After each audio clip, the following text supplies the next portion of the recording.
کہ جیسے چوتھے امام کے بارے میں ملتا ہے، مولا علی کے بارے میں ملتا ہے، بلکہ یہ بھی ملتا ہے وہ راتوں کو اٹھ کے بوری میں روٹیاں ڈال کر وہ محلے میں گھومتے تھے مدینے کے. اور اب آپ بتائیں، دیکھیں عبادت میں پھر بھی اپنے گھر میں ہوتا ہے، پرسکون ہوتا ہے، لیکن روٹیوں کو اپنے کاندھے پہ پیٹھ پہ ڈال کے گھومنا، اس سے تو تھکن ہونی چاہیے اور نیند آنی چاہیے.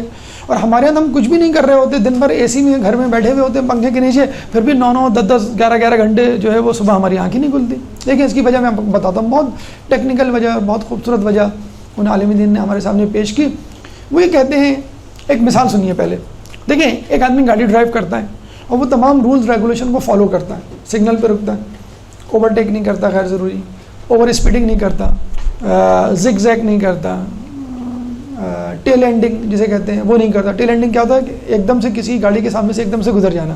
مغرب میں یہ جرم ہوتا ہے، آپ اس گاڑی کو ٹکر بھی نہ ماریں لیکن سامنے سے ایک دم سے گزر جائیں کہ وہ ڈر جائے اور اپنی گاڑی دوسری طرف کر لے. یہ ٹیل اینڈنگ کہلاتی ہے. یہ بھی مغرب میں جرم ہے، ہمارے یہاں تو خیر ہاں ٹیل اینڈنگ، ہاں یعنی بالکل ایسے جیسے چھوتے ہوئے گزر جائے اور لگے نہیں آپ کو اور آپ ڈر جائیں اور فوراً اپنی بائک والے تو بہت بیچارے وہ ہوتے ہیں یا اپنی گاڑی. تو یہ سب جو ریکلیس ڈرائیونگ جسے کہتے ہیں نا، غیر محفوظ ڈرائیونگ اگر کوئی کرے تو جب وہ گھر آئے گا تو کیا وہ پرسکون ہوگا؟ نہیں ہوگا. اگر ایکسیڈنٹ نہ بھی ہو تو بھی وہ پرسکون نہیں ہوگا. میں آپ کو مثال دیتا ہوں. آپ کو کہا جاتا ہے کہ آپ کے فلاں رشتہ دار جو ہے وہ سول ہاسپٹل میں جلدی جائیے. آپ جاتے ہیں گاڑی میں بیٹھ کے، آپ کس طرح چلاتے ہوئے جائیں گے؟ اسٹریس، ٹینشن، سگنل توڑیں گے، یہ کریں گے وہ کریں گے. لیکن جب آپ کو جہاں جاتے ہیں تو پتہ چلتا ہے کہ نہیں بھائی وہ غلطی سے بلا لیا، کسی اور کا نام تھا، وہ نمبر آپ کو لگ گیا. جب آپ واپس آئیں گے اپنے گھر پھر کیسے آئیں گے؟ آپ جو ہے وہ KFC کا بروسٹ کھا کے کولڈ ڈرنک پیتے اور ریلیکس کول بھی سے کیسے کہتے ہیں نا کہ آئیں گے. تو جانے میں انرجی زیادہ خرچ ہوئی یا آنے میں؟ جانے میں نا. کیوں؟ اسٹریس اور against the law, against the nature, against the society یا سوشل نارمز کے تحت آپ گئے. تو جو انسان فطری اصولوں، قدرتی اصولوں، طبعی اصولوں، شرعی اصولوں کے خلاف زندگی گزارتا ہے وہ ہمیشہ ٹینشن میں رہتا ہے. گناہ گار کو نیند نہیں آتی، چاہے اس کی عادت بن چکی ہے گناہ، اس کو نیند نہیں آتی، لیکن پرہیزگار اور جسے کہتے ہیں کہ نیکوکار کو نیند آ جاتی ہے. تو اگر کوئی شخص دن بھر کے اوقات اللہ کی اطاعت میں گزارے گا تو اس کی کوئی کنفرنٹیشن یا نزاع یا اختلاف کسی سے نہیں ہوگا. لگے گا کہ پوری کائنات اس کی اتباع کر رہی ہے. آپ نے پڑھا ہوگا نا کہ جب انسان نماز پڑھتا ہے تو اس کا لباس، اس کا بدن، اس کے آس پاس موجود تمام اشیاء اس کے ساتھ نماز پڑھتی ہیں، اس کا تسبیح کرتی ہیں. تو آپ اللہ کی اطاعت کریں گی تو آپ دیکھیے گا کہ تمام لوگ آپ کے ساتھ ہم آہنگ ہو جائیں گے. ہو سکتا ہے آپ کو نظر آئے وقتی طور پر کچھ مخالفت، لیکن آپ دیکھیے گا وہ مخالفت وقتی ہوگی. اور جیسے آپ جاتے ہیں نا کہ سگنل جو ہے وہ ریڈ ہوتا ہے، آپ بڑے پرسکون انداز سے جاتے ہیں، جیسے ہی آپ سگنل تک پہنچتے ہیں وہ گرین ہو جاتا ہے ایک دم سے، تو آپ کو گاڑی کا گیئر بدلنے کی بھی کوشش یا وہ نہیں کرنی پڑتی جستجو. تو جو شخص اللہ کی اطاعت کے ساتھ طبی اصولوں کے تحت زندگی گزارے گا، بہت پرسکون زندگی گزارے گا. اور جب پرسکون رہے گا تو اس کی نیند بھی کم ہوگی. ہم نیند کیوں لیتے ہیں؟ اپنی باڈی کو ریسٹ دینے کے لیے. تو جب آپ پورے دن پرسکون رہے تو پھر آپ کو ریسٹ کی ضرورت ہی نہیں پڑے گی، یا کم از کم نیند کم ہوگی. ہم یہ سمجھتے ہیں کہ 2-3 گھنٹے کی نیند بھی کافی ہے. آیت اللہ خمینی 12 بجے سوتے تھے، 3 بجے اٹھ جاتے تھے. آیت اللہ بہجت کے بارے میں ملتا ہے کہ 3-4 گھنٹے جو ہیں وہ ہیں. اگر میں راز فاش نہ کروں بلکہ کر دوں، ڈاکٹر عابد انتہائی کم نیند لیتے ہیں، شاید 4 گھنٹے لیتے ہیں. وہ رات بھر پڑھ کے فجر کے بعد سوتے ہیں اور 10 بجے یا 9 بجے جو ہے وہ اٹھ جاتے ہیں. 4-5 گھنٹے. اور وہ کہتے ہیں اگر میں 8 گھنٹے کی نیند لے لوں تو میرے سر میں درد ہو جاتا ہے، زیادہ نیند لے لوں. تو اس کا مطلب کیا ہوا کہ آپ کی نیند کم ہو سکتی ہے اگر آپ بالکل فطرت کے اصولوں کے مطابق اور اللہ کی شریعت اور اس کی فرمان برداری کے مطابق. تو ائمہ کی اطاعت تو بالکل 100% لیول کی تھی، تو وہ پرسکون ہی رہتے تھے. نیند آتی بھی تھی بہت کم. اچھا ایک اور میں آپ کو بات بتاؤں کہ رسول اللہ کے بارے میں ملتا ہے کہ وہ رات کو سوتے تھے، پھر اٹھتے تھے، وضو کرتے تھے، نماز پڑھتے تھے، پھر سو جاتے تھے، پھر اٹھتے تھے، وضو کرتے تھے، نماز پڑھتے تھے، پھر سو جاتے تھے. 3-4-5 مرتبہ اٹھتے تھے. اور آپ کو معلوم ہے میڈیکل سائنس یہ کہتی ہے اگر نیند کو آپ بریک اپ کریں گے تو کم سے کم نیند کافی ہوگی، نیند کم ہو جائے گی. مطلب فرض کر لیں آپ کی نیند 8 گھنٹے کی ہے، اگر آپ اس کو 2 میں بریک کر دیں نا یعنی رات کی نیند اور ایک قیلولہ، تو یہ 7 گھنٹے ہو جائے گی. 3 میں بریک کر دیں تو یہ 6 گھنٹے کی، مثلا اس سے بھی کم ہو سکتی ہے، مثلا 6 گھنٹے کی. وکیپیڈیا پہ جو لکھا ہوا ہے وہ یہ ہے کہ اگر آدمی اپنی نیند کو 4 حصوں میں لے تو عین ممکن ہے کہ آدھے گھنٹے کے ڈیوریشن سے فقط 2 گھنٹے کی نیند کافی ہو. سمجھے آپ؟ تو یہ ہمارا اچھا. دوسری بات یہ کہ آج کل جو زمانہ ہے نا وہ اسٹریسفل زمانہ ہے، اختلافات کا زمانہ ہے، ساس بہو کے جھگڑے، بہن بھائیوں کو میں نے دیکھا ہے، بھائیوں کو دیکھا ہے، بچوں کو آج کل دیکھا ہے، کتنا آج کل لڑنے کا رجحان بچوں میں، بہنوں میں بہت زیادہ ہو گیا ہے. ماں باپ اور والدین کا ایک زمانے میں جنریشن گیپ کہا جاتا، اب تو بہت زیادہ وہ گیپ آ گیا ہے. اب تو ماں باپ یہ جو ہے سامنے بیٹھے رہتے ہیں اور ایک دوسرے سے بات چیت نہیں ہوتی ہے. ماں بچے سے بات کر رہی ہے وہ سن نہیں رہا، بچے سے بات کر رہی ہے وہ سن نہیں رہا. تو ماں نے کسی سے پوچھا یہ فیس بک کا اکاؤنٹ کیسے بناتے ہیں، اس کو بس سکھا دیا. پھر ماں جو ہے اپنی بچی سے فیس بک پہ باتیں کرنے لگی. تو اس کی بچی کی اماں کیا ہو گیا، آپ کو خیریت ہے، پاگل تو نہیں ہو، فیس بک پہ آپ مجھے میسیج دیں، کمرے میں تو بیٹھی ہوں. بیٹا میں تم سے کمرے میں بات کرنے جاتی ہوں، تم فیس بک پہ لگی ہوتی ہو. تو میں نے کہا چلو میں خود ہی فیس بک اکاؤنٹ بنا لوں، تم اس بہانے مجھ سے بات تو کرو گی. یہ حالات ہو گئے کہ نہیں؟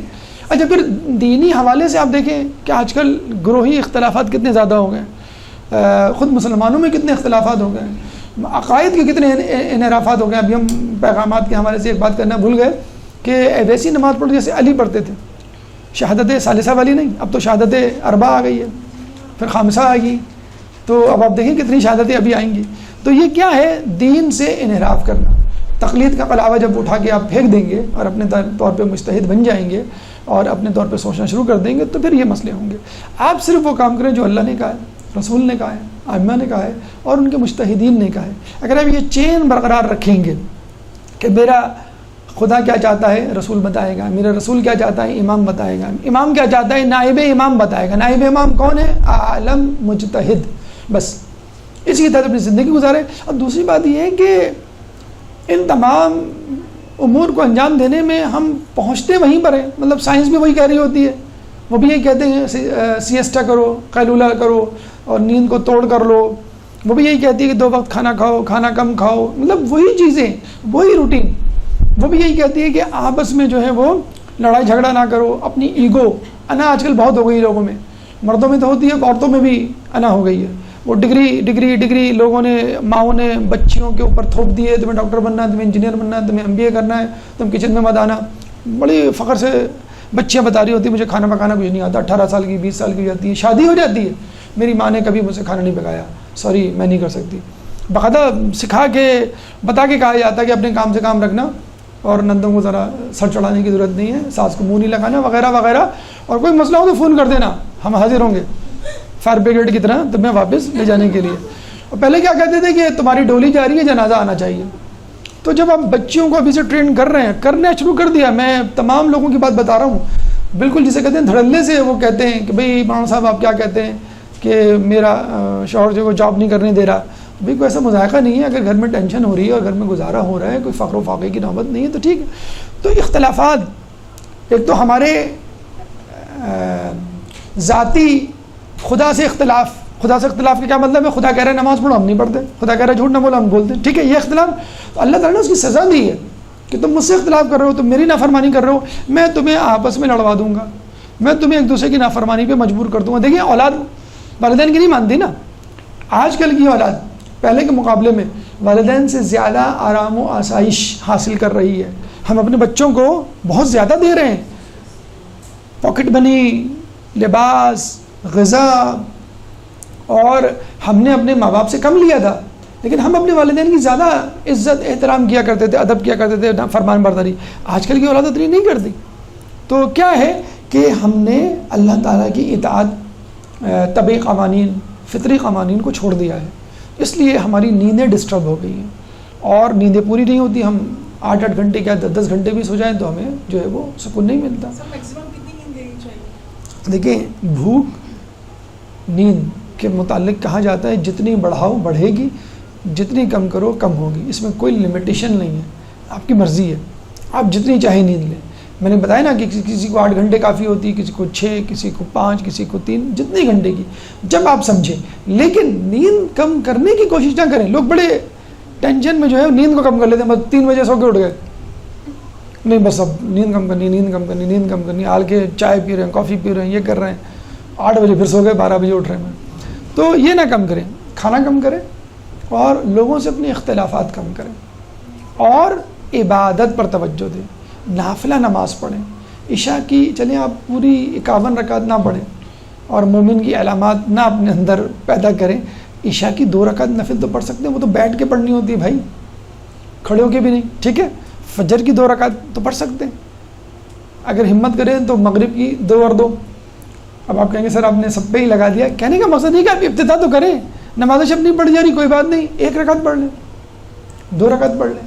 تو ابتدا تو کریں، لیکن ہمارا مسئلہ ہے کہ ہم نے ایک ضد پالی ہوئی ہے کہ جہاں بات آئے گی فرما برداری کی، اعمال کی، ہم اس میں ڈنڈی ماریں گے، کٹوتی کریں گے. اور جہاں لینے کی بات آئے گی، جسے کہتے ہیں نا کہ آپ مجلس میں جائیں، کوئی 10 منٹ لیٹ آ رہا ہے، کوئی 15 منٹ لیٹ آ رہا ہے، پھر کوئی عین وقت پر آ رہا ہے اور نیاز آپ اس کو کم دے دیں یا نہیں دیں تو کہتا ہے بھڑک اٹھے گا.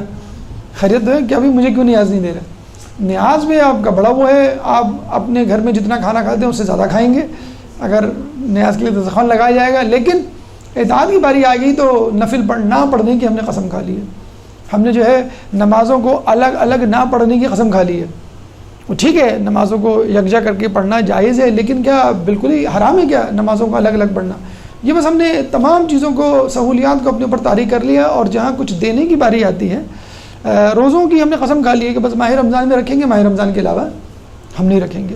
تو یہ اب سائنس کہتی ہے کہ نہیں بھی روزہ رکھنا ٹھیک ہے اور حرکت کرنا بہتر ہے. سائنس یہ کہتی ہے کہ دفتروں میں جو لوگ صبح 9 بجے جاتے ہیں، 5 بجے نکلتے ہیں اور 1 گھنٹہ ایکسرسائز کرتے ہیں، اس سے بہتر یہ ہے کہ وقفے سے 1 گھنٹے 2 گھنٹے سے آپ گھومیں پھریں.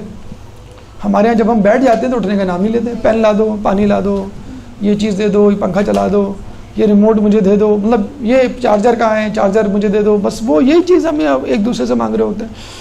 تو فطری آج ہم دیکھیں، آج مجھے اتنی خوشی ہوئی. خیر زمانہ اگر اب تری کی طرف جا رہا ہے، اختلافات کی طرف جا رہا ہے، نافرمانی کی طرف جا رہا ہے، لیکن الحمدللہ اگر آپ نوٹ کریں تو کچھ لوگ بدستور بہتر سے بہتر ہوتے چلے جا رہے ہیں. آج ہمارے مدرسے میں جو کلفٹن پہ ہے ہمارا مدرسہ ڈیفینس میں، 20 لڑکوں نے روزہ رکھا، 20 بچوں نے.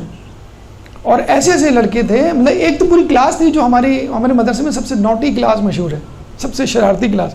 اس کلاس کے تمام بچوں نے روزہ رکھا، تمام بچوں نے روزہ رکھا.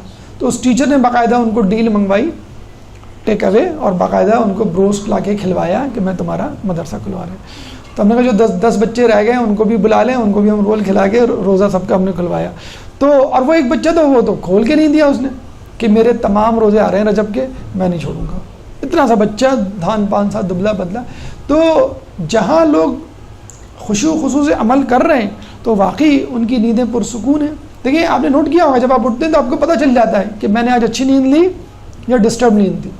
تو آپ دیکھ لیے گا جب بھی آپ ضمیر کی خلش کے ساتھ سوئیں گے تو آپ کی نیند بھی پریشان ہوگی، آپ کے خواب بھی جو ہیں وہ عجیب و غریب کنفیوز سے ہوں گے. لوگ کہتے ہیں پتہ نہیں خواب میں کیا دیکھا، سمجھ میں نہیں آ رہا، یاد کر رہے ہیں وہ یاد ہی نہیں آ رہے کیا خواب میں دیکھا، عجیب افراتفری اور مار دھاڑ. تو اطاعت الہی کریں. دیکھیں میں آپ کو ایک مثال دیتا ہوں کہ دریا کا جو بہاؤ ہے وہ ایک طرف ہوتا ہے نا، اگر آدمی اس کی مخالفت میں تیرے تو کتنی دور جائے گا. ضروری ہے کہ وہ دریا کے مخالفت کا جو بہاؤ ہے اس کی اسپیڈ سے زیادہ ہو نا. اگر دریا جو ہے 50 کلومیٹر پر آور کی اسپیڈ سے بہہ رہا ہے تو آپ کی اسپیڈ اگر 60 ہوگی الٹی طرف، تب آپ 10 کلومیٹر پر گھنٹے کی رفتار سے آگے جائیں گے نا. تو آپ اللہ کی جب نافرمانی کریں گے تو 100%، 100% اس کے خلاف جائیں گے تو کبھی آپ سکون پا ہی نہیں سکتے. ہم جو دیکھتے ہیں نا بنو میاں بنو عباس بڑی عیاشی میں زندگی گزری، یا ہم دیکھتے ہیں امریکہ یورپ کے افراد، جی نہیں. دیکھیں یہ صرف ان کی جسمانی مادی خوشحالی ظاہری وہ ہمیں نظر آتی ہے، لیکن اندر سے اتنے پریشان. خود بنو میاں بنو عباس کے بادشاہوں کے بارے میں کہا جاتا ہے ہر کوئی ایک دوسرے کو قتل کرنے کے در پہ رہتا تھا، تیار رہتا تھا. اگر ایک بھائی کے پاس بادشاہ ہے تو دوسرا بھائی تیار رہتا تھا کہ میں اس کو کب قتل کروں اور کب یہ مرے اور میں کتنی. تو ہمیں کیونکہ ہم تو ائمہ کی سیرت کا اتنا مطالعہ کرتے ہیں، ہمیں فرصت ہی نہیں ملتی کہ اس دور کے جو بادشاہ گزرے ہیں ان کے بارے میں کچھ پڑھیں. لیکن یقین کریں امین و مامون کیا تھا مسئلہ، اپنے باپ کو متوکل کو اس کے بیٹے نے قتل کیا. تو یہ مغل بادشاہوں اس میں بھی یہی ہے کہ بھائیوں کو اس نے جو ہے وہ قتل کروا دیا. تو خدا کی اطاعت کریں گے تو ٹھیک ہے، بظاہر آپ کو لگے گا کہ میں فقر و فاقے کا شکار ہوں، میں دشمنیوں کا شکار ہوں، لیکن پرسکون ایک زندگی ہوگی. ورنہ دیکھا جائے تو سب سے زیادہ جن چیزوں کے لیے ہم پریشان ہیں، جن چیزوں کی وجہ سے ہم پریشانی میں مبتلا ہیں، اور ہم کہتے ہیں کہ ہماری راتوں کی نیند اڑ گئی ہے اور سکون اڑ گیا ہے، وہ وہی چیزیں ہیں جو آئمہ کے ساتھ روٹین تھی، یعنی فقر و فاقہ. ہم کہتے ہیں اسی وجہ سے ہم پریشان ہیں. تو یہ پریشانی کیونکہ ہم نے اس کو پریشانی سمجھ لیا ہے. اصل پریشانی کیا ہے؟ ایمان. رسول نے علی کو کیا کہا تھا؟ میرے بعد تم پہ بڑی مصیبتیں آئیں گی. تو علی نے کیا کہا؟ کیا میرا ایمان سلامت رہے گا؟ انہوں نے فقر و فاقے کی شکایت یا اس کے بارے میں نہیں پوچھا، بس یہ کہ میرا ایمان سلامت رہے گا. تو اصل جو فوکس ہے اللہ کی اطاعت، نیکیوں کے کرنے میں اور گناہوں سے دور رہنے میں. تو اس کی فکر نہ کریں آپ جو ہے وہ آپ کو کتنی نیند لینی ہے. آپ کسی بھی دن یہ نوٹ کر لیں کہ میں کتنے گھنٹے اٹھ کر تر و تازہ رہ سکتی ہوں، تو بس. اور جب آپ یہ اطاعت الہی شروع کریں گے تو آپ خود دیکھ لیں گے. اگر رات کا کھانے کے بارے میں کہا جاتا ہے اگر وہ کم کھائیں تو نیند پھر آپ کے کنٹرول میں ہوتی ہے، آپ جب چاہیں اٹھ سکتے ہیں. اگر آپ نے شام کی چائے اور اسنیکس لیے ہوئے ہیں تو پھر آپ کو کھانے کی ضرورت نہیں ہے. سموسے منگا کے ہم کھا رہے ہوتے ہیں، 2 3 سموسے اور نمکو اور پیزا اور چائے، اور پھر رات کو 9 بجے کھانا بھی کھا رہے ہوتے ہیں. ہو تو گیا ہے کھانا، کیلوریز وائز بھی ہو گیا اور ویسے بھی ہو گیا. پھر آپ دیکھیے گا نیند آپ کے کنٹرول میں ہوگی. لیکن پھر آپ جب مزید کھانا، ہمارے تو چائے اور اس کے ساتھ اسنیک، آپ کبھی نا یہ شام کی چائے اور اسنیک اسکپ کر کے دیکھیے گا، کتنا مزہ آئے گا، کتنی لذت محسوس ہوگی آپ کو رات کے کھانے میں. ٹھیک ہے، تھوڑی سی ٹینشن پریشانی ہوگی، میں نے شام کی چائے نہیں پی یا اسنیکس نہیں لیے شام کے، لیکن جب رات کا کھانا کھائیں گے تو آپ کو بہت ہی جسے کہتے ہیں ایسا لگے گا روزہ رکھنے والی کیفیت. تو رات کا کھانا اگر ہم کم کر دیں یا جو لیٹ نائٹ کھانا ہے وہ کم کر دیں تو نیند کم از کم آپ کے کنٹرول میں آ جائے گی. تو یہ جو آسائش اصل میں جو اے سی اور یہ پنکھے اور یہ تمام چیزیں آ گئیں، اس نے بھی ہم کو بہت زیادہ آرام و آسائش میں مبتلا کر دیا ہے. تو روزے رکھنے کا تصور یا مصیبتوں اور پریشانیوں میں رہنے کا تصور اب ختم ہوتا جا رہا ہے. بس لوگ کہتے ہیں کہ مجھے جو ہے وہ سکون ملے، میں جو ہوں وہ آرام سے رہوں، یا چھٹی کا دن ہو تب میں جو ہوں اپنی عبادات انجام دوں. عام روٹین میں رہتے ہوئے روزہ رکھیں، عام روٹین میں رہتے ہوئے اللہ تعالیٰ کی عبادت کریں. تو اللہ کی اطاعت آپ کو سکون دے گی.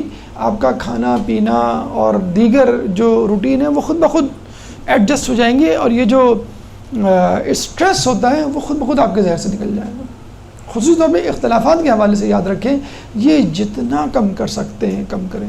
خواتین میں تو کچھ زیادہ میں نے دیکھا ہے، وہ جو جوائنٹ فیملی سسٹم ہوتا ہے اس میں جو ہے وہ ان کو بہت زیادہ پریشانی ہوتی ہے، نندوں کی طرف سے، ساس کی طرف سے، دیور کی طرف سے، خود شوہر کی طرف سے، جسے کہتے ہیں کہ پریشانی ٹینشن ہوتی ہے.